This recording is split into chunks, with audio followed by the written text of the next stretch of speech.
off the top rope here early, according to ESPN's Adrian Wojnarowski, the Wizards are sending Deni Avdija to the Blazers from Malcolm Brogdon, the 14th overall pick tonight in a 2029 pick. We don't know clarity-wise whether or not that's a first-round pick or a second-round pick. I'm going to assume it's a one. I'm going to assume it's a first-rounder and a Woj character limit. Yeah, I'm about to say. But, Craig, right off of the top here, your instant reaction to that move, it felt like, as you were mentioning, there is a little bit of a logjam for the Wizards in that 3-4 spot. But based off of the way Deni Avdija played post-All-Star break, I viewed him as one of the building blocks of the Wizards moving forward. But obviously, the front office not thinking the same way.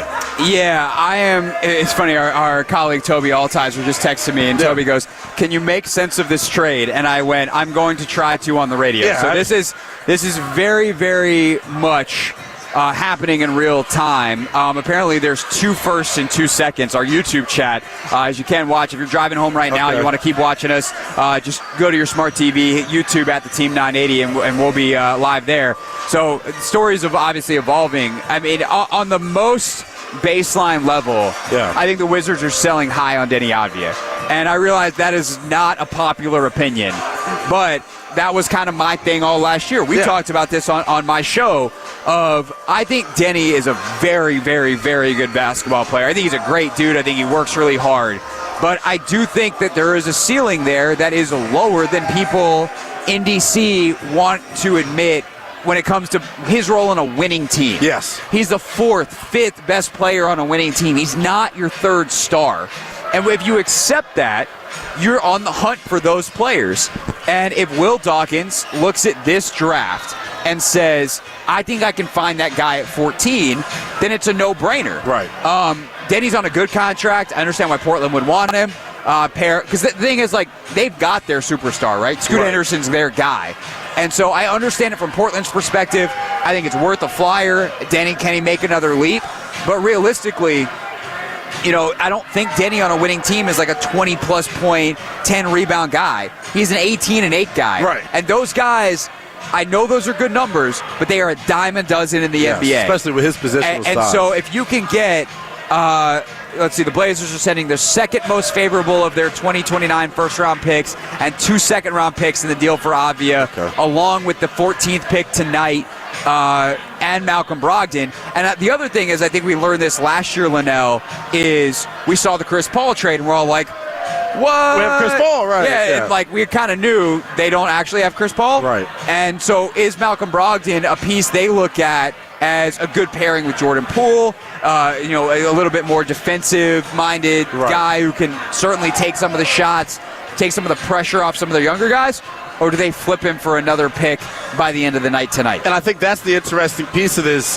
When healthy, Malcolm Brogdon has proven himself to be one of the better two-way guards in basketball. He's in the ilk of a Derek White in Boston. They're very similar players, and I think when healthy, there are contending teams that say, hey, he can play that role for my organization. And if you're Washington, that's what you have to bank on. I know we're playing hypothetical here because we don't know the long-term plan. I don't want him here long-term in the backcourt with Jordan Poole. Sure. The injury history concerns me, and I just think right now, if you were the Wizards, it is about asset collection, and that ultimately is why this deal was made. If you're just joining us, the Washington Wizards wasting no time with the NBA draft getting ready to start in under an hour. They have already made a significant move. They now have 3 first-round picks, number 2 overall, and then number 26 overall, and they just acquired the 14th overall pick from the Portland Trailblazers in exchange for Deni Avdija. As Craig just mentioned, the second most favorable. So I guess the Trailblazers must have 2 picks in 29. They have 2 picks in 29. They're setting I'm guessing one of them is I'm guessing one of those is the Bucks pick, right? So 2029. There's a chance that by 2029, both the Bucks and the Blazers stink. Probably not with the Bucks because Giannis still should be pretty good. We'll see. Somehow 2029's not that far away. No, it's not. Scary to think about, isn't it? It is wild, but that's 5 years away, and Giannis will still be probably pretty good. But like Lillard will be long gone by then. We'll see what iteration the Bucks are. The Blazers have a long way to go. Maybe the Blazers are good by then with Scoot Henderson, and we'll see what ultimately happens. But I think the other thing about this is Brogdon is an expiring contract. So Brogdon, is 22.5 this year, so you could do the straight player for player. Yeah. You don't have to do any salary filler. But Brogdon does clear your decks. And I think another thing to think about in the long-term rebuild of the Washington Wizards is eventually they're counting on this as a place that people are going to want to play. Right. What they do tonight with these picks, they now have, and remember, they have 26, so do they package 14 and 26 up to go into the top 10 again? Like, do they back out? It's like, interesting. I think what we have to understand about Winger and Dawkins at this point in the process is they value flexibility. Yes. They value wiggle room. Now you've taken a guy in Deni who they clearly liked, but I don't know that they loved, and that's me speculating based off the sheer fact that they just traded him. You take a guy that you like but didn't love, you turn his long-term money into one-year guy in Brogdon. Who cares what that one guy is? And then you have more flexibility moving forward.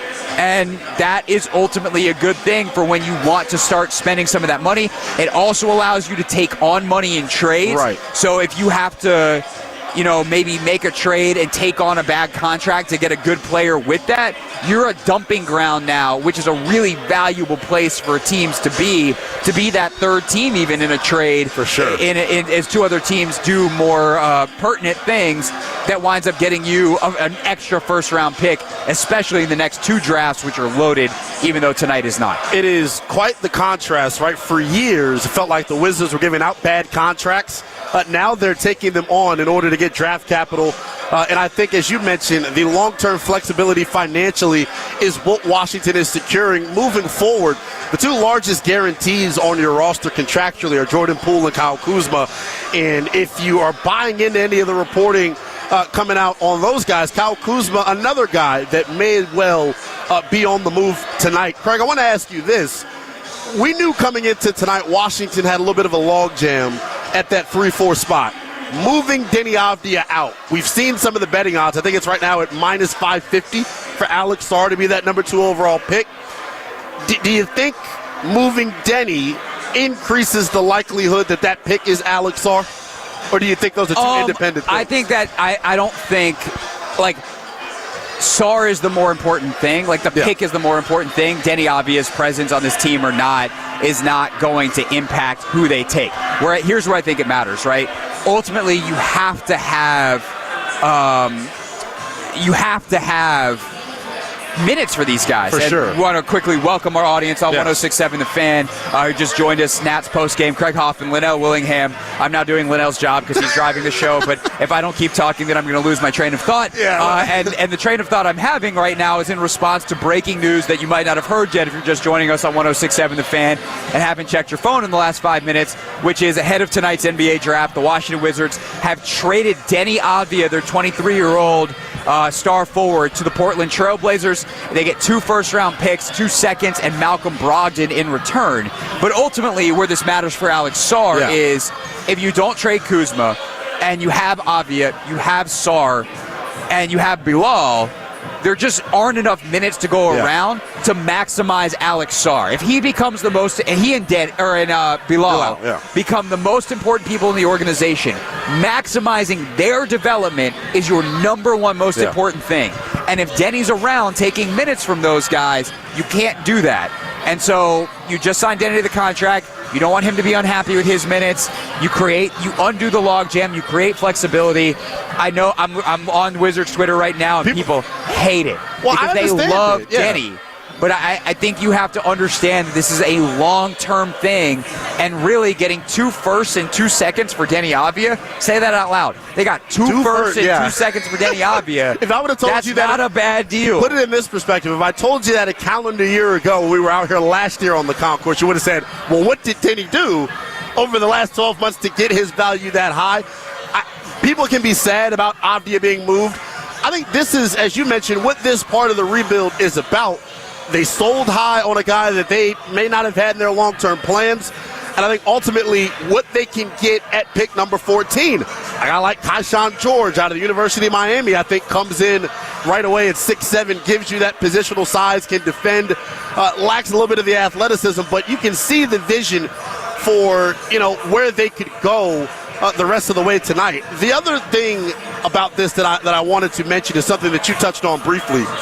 There had been a bunch of different reports out there before this trade had happened, Craig, that Washington was interested in acquiring a third first-round pick. They now have that third first-round pick. It's now up to Will Dawkins and company to get creative. Can you package 14 in 26? What does that get you? And is there a player that they are coveting within that top 10 that maybe is on no one's radar? Because the thing about this draft, despite all of the conversation about this class being weak, you know my old adage with it. It is up to the talent evaluators to go out and find the diamond in the rough. And I think Washington, with Will Dawkins running things, has a good one. But there could be someone in that top 10 that Washington may have had as the number one player on their board, but they know he's not going to drop, and they now are smiling ear to ear after this deal. Well, let me throw a couple names at you. Yeah. One that makes a ton of sense is Nikola Topic. He is 18 years old, played in the Adriatic League last year. He would probably be a top 10 pick and was someone whose name was bantied about at number 2. Yeah. Before he tore his ACL early in the draft process. And that's my thing. Right? But we know how to fix ACLs. It's 2024. For sure. So if you are a team like the Wizards and you have a long-term view of your organization, you don't care if he plays this year. So that, and I understand that perspective, but I'm going to speak for the fan for a second. We're already going through a pretty miserable rebuild, which are gutting this team in real time. Hi, Will Dawkins here. If I win you a championship in 5 years, do you care? Am I going to be around in 5 years, Mr. Will? You'll come back. If you're here now, right, you'll be back. Brother, if you've lived through Wizards basketball. And you know me and you have. I mean, forget our lifetimes. Right. Okay? Since 1979. Yes. They haven't won 50 games since 1979. You can wait a couple more years. And if Nikola Topic is a top 3 talent in this draft, and you get 2 of the 3 best players because one of them tore their ACL, hell yeah, that's a good use of the 14th pick or trading up to 10 or whatever. You know, and the other one you have to mention, and this would be a trade-up, is Tinjan Saloon because he's the third French guy. Well, and so clearly we're just collecting French guys. And if that's the case, then that is the case. More on him, though. I was watching some stuff on him last night in terms of the offensive freedom that he was able to have. The three-point shooting numbers are not there. I believe he shot about 31% last year in the league that he played in, but the volume is there. It was on 4.5 to 5 attempts per game.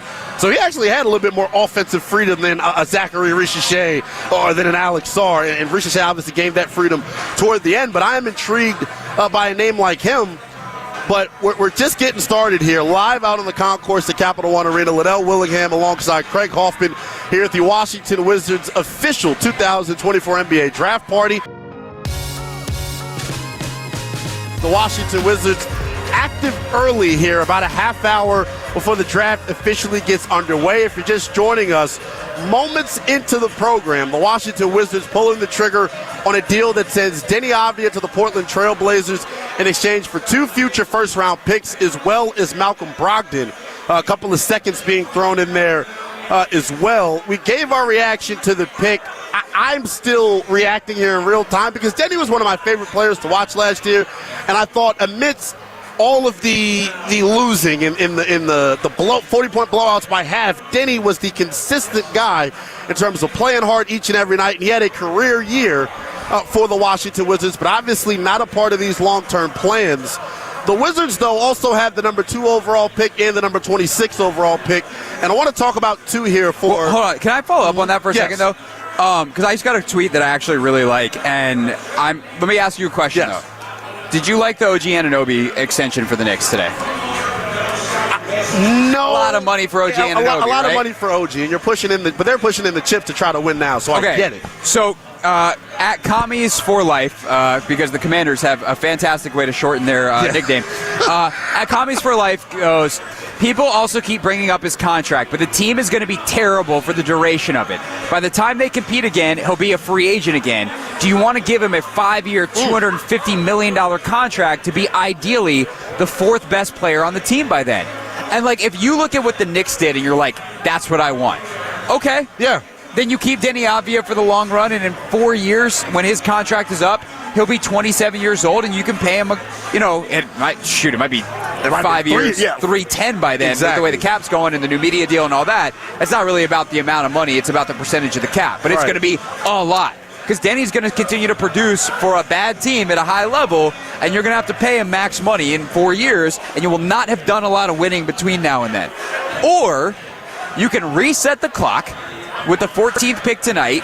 You clear the decks because you go, the only thing that matters in trades from the money matching is this year. So you go 1 for 1, and you trade Deni's long-term money for Brogdon, who's expiring after this year, who you may be able to flip for another asset. Well, that's what I think's going to end up happening here, but I think Washington has a little bit of leverage because he is an expiring contract. For teams sure. are going to covet that. And then in 2029, like, you get another pick. Cool. Let's see if we can add another cheap guy in 29. Or the other thing is, because someone else tweeted me and was like, well, what do we care about the 2029 pick? Okay, trade that one. Yeah, if you want to. At this point, it's about asset collection, and I think that is a hard concept for fans to grasp because it's not fun. It's admitting that you're not ready to win right now and that the product that's going to be out on the floor coming up in the fall ain't going to be very good. But I think what you said earlier is super intriguing to me. Now, there are a bunch of different ways they can ultimately go with this thing. But I have to think if you're Will Dawkins, if you're Travis Schlenk, if you're Mike Winger, Troy Weaver now in the mix, and you have the scouting chops that these guys have, no disrespect at all to Deni Avdija, they've got to feel in their heart of hearts that they can 110% get a better prospect at 14 than what Deni Avdija has turned into the last 3 or 4 years. I mean, it's hard because Deni's so young. That is the part of it that I do struggle with. Like, he is 23 years old. I just saw Tom Haberstroh, my pal, formerly of ESPN, does a bunch of great work. Ironically, including covering the Blazers on TV. He just tweeted out, Deni Avdija is younger than Dalton Connect. He is. So, like, there you go. Yeah. If they draft Dalton Connect tonight, congrats, you've upgraded your shooting, but you've actually gotten older. Well, with that 14th pick, right? I don't think Connect will be there, but that is the kind of wild thing about this. But I do think that they I tweeted this last night after the Brooklyn-Houston swap, right? Mm-hmm. So Brooklyn trades with Houston a bunch of picks that allows Houston to have Phoenix's pick swaps. They get their own picks back, and it's just this giant 3D chess game. And I think a lot of fans, and frankly analysts, and I'm someone who follows the NBA at a pretty intense level and understands a lot of this CBA stuff. I actually wonder if the NBA has a problem now. This stuff's become so complicated, it's impossible to follow. The 3D chess that these front offices are playing right now, you see it come together for Boston, who started 10 years ago. Right. The Celtics title that they just won started with the Kevin Garnett, Paul Pierce trade to the Brooklyn Nets in 2013. 2013! Yeah. And it paid off in a title in 2024. So you just have to have, and everyone would say that they did a great job building it. For sure. Right? And they got lucky with some of the way the Brooklyn's picks fell in the lotteries and the whole deal. Philadelphia self-owning, trading out of drafting Jason Tatum to draft Markelle Fultz. There's a lot of stuff that had to go right for Boston to get one. And I think you just have to kind of stop looking at these deals in a vacuum. Because people are upset about the deal. That's the overall consensus. Of course. Deni's popular. Right. He's good. He's ascending. But I also think he's... The point I'm sorry. I'm just going to say it. Deni Avdija by Wizards fans is overrated. Well, yeah. Now it sounded like a hot... That's the most hot take sports radio thing I feel like it's ever come out of my mouth. But it's true. No, Deni Avdija is overrated by Wizards fans because he's the best guy that was here. Right? In certain things. But Deni Avdija, he'll guard Giannis. Yeah, you see what Giannis did to this team the last couple of years? Exactly. He dropped 50. How many guys have to drop 50 on you before you go, maybe you're not an elite perimeter defender? Yeah. And I understand he's ascending, but at the end of the day, they got a guy that they are selling high on, they think they can improve on, and I think they're right. And the point that you made about the contract, and Commies for Life made about the contract moving forward, based on how high we all are on Deni, more times than not, it's going to play out that way to where when the Wizards are good, Deni is going to be worth $250 million. And then your books are going to be all screwed up because he's going to be the fourth best player on your team, making a boatload of the cap. At that point, you're going to want to actually bring in free agents. Exactly. They're going to want to come here, and you're not going to have any room to sign him. And so, it is an asset management game that is a multi-year cap sheet, and they have hired a lot of people whose job it is to understand that, to play the 3D chess on the long term, and to just be I'm sad the Wizards traded my favorite player. I'm sorry. Look, as I was saying all football draft season in reference to Adam Peters and the Commanders' new front office. What the Wizards have assembled here, and you can tell me if you agree or not, they're, to me, a top 5 to 7 front office right now in the NBA based off the track records of the guys that they have in-house. We are at the mercy of the evaluator. Whatever they say goes, and I'm on board with it because their track record and their previous destinations and how they've handled their first 12 months on the job here should show you that, hey, you got to trust these guys. For sure. But let's not play dumb here, right? Deni's contract is amazing. Not only is it 4 years. Thank you. Someone said they love us, Lynnell. 4 years descending money. Yeah. Right? So by 2027, 28, when Deni's 27 years old, he's going to be making $11 million. That's stealing. It is. That's stealing. In today's cap era, it is, especially considering what Deni brings to the floor. He ain't no scrub. We're not confusing him with that. He's an ascending player. And I think, as you continue to mention, the Wizards sold high. And it's refreshing from my vantage point because for once, they're moving with some sort of foresight looking into the future instead of being in win-now mode trying to contend with a bad roster. Like, that's what it's been before Mike Winger, Will Dawkins and company came in. So I'm all on board with it. I'm super excited, though, to see what happens next because there are a slew of reports that, lead you to believe that Washington is trying to move back up into the top 10. And what fascinates me about that is we don't know who the hell they could be targeting in the top 10.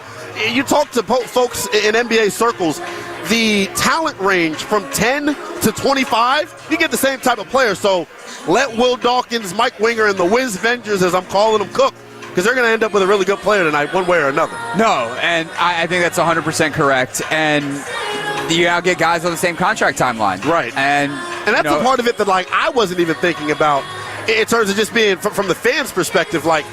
They know when they're expected to compete. Selfishly, I want it to be next year. I've been saying it all week. Well, if they draft someone that can come in and be a franchise-altering player, then maybe you accelerate your rebuild. But realistically speaking, they're still 2 or 3 years away. And tonight, I think, puts you in prime position to set the foundation for what this rebuild is going to be. And at the end of the day, Lynnell, they won 15 games last year. No one's sacred. Yeah. And I hate to say that because I'm not trying to diminish Deni as a very, very, very, very, very good NBA basketball player. But when you're the second best player on a team that wins 15 games, and you're getting 2 firsts and 2 seconds in return, and Malcolm Brogdon, there's not nothing. I'm sorry, that's not a bad deal. This is the Hoffman Show on the Team 980 and the Odyssey app.